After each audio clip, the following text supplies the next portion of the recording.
Gustaba la música, le voy a dedicar unas cancioncitas y también espero que me apoyen ustedes con paz.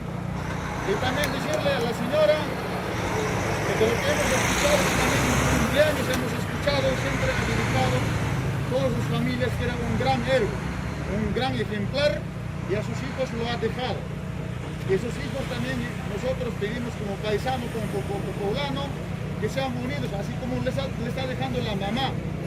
Sé que hemos escuchado anteriormente también su mamá acá de la familia, que son muy grandes, un gran héroe.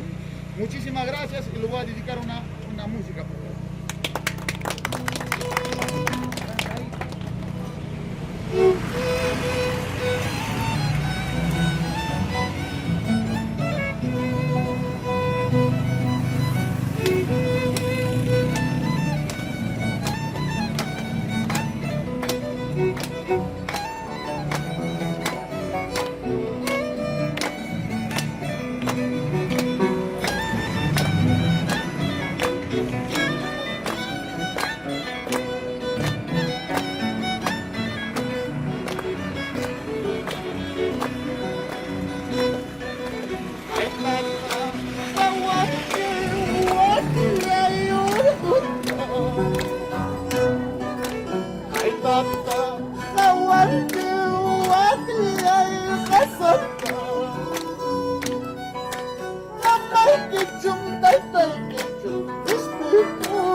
¡Mamá Triunfala! ¡Presente! ¡Caramba! ¿Qué pasa, mamá Triunfala? ¡Presente!